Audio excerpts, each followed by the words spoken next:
میرے بہنوئی سید مہدی شاہ 52 سال کی ان کی عمر تھی۔ 8 مارچ کو ان کو کرونا کا ٹیسٹ پازیٹیو آیا تھا، اسپتال میں داخل ہوئے تھے اور کرونا سے تو وہ جنگ جیت گئے تھے۔ 29 مارچ اور 30 مارچ کو 2 ٹیسٹ کیے گئے، اس میں کرونا نیگیٹو آیا تھا، لیکن جو اس کی وجہ سے ان کو پلمنری پرابلمز، ان کے لنگز اور رینل پرابلمز جو ہوئے تھے، اس کی وجہ سے وہ زندگی سے جنگ ہار گئے۔ اللہ تعالیٰ کو کل رات کو پیارے ہو گئے۔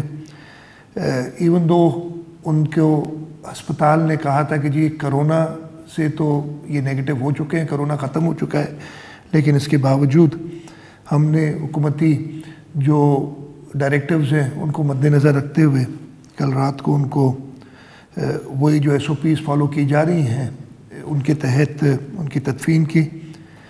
میں شکر گزار ہوں، مجھے کل رات سے ہزاروں لوگوں کے فون اور میسیجز آئے ہیں، کافی جن کو میں جانتا بھی نہیں ہوں۔ میں سب کا شکر گزار ہوں کہ انہوں نے اس دکھ کے وقت میں مجھے یاد کیا۔ میں سب سے یہی عرض کروں گا کہ اپنے گھر پہ بیٹھ کے ان کے لیے دعا کر لیں، اللہ تعالیٰ ان کو جنت فردوس میں جگہ دے اور ان کے سب لوائقین کو صبر جمیل عطا کرے۔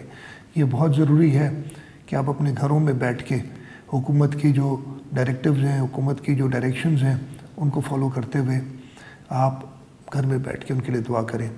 ایک بار پھر میں سب سے درخواست کروں گا کہ حکومتی احکامات کو پوری طریقے سے امپلیمنٹ کریں۔ یہ احکامات ہم سب کی زندگی بچانے کے لیے ہیں۔ آپ کا شکریہ۔